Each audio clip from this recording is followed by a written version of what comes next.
உனக்கு புரியுமா?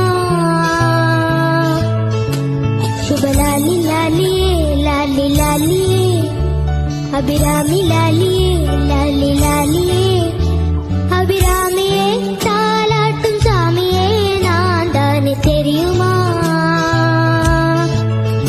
உனக்கு புரியுமா?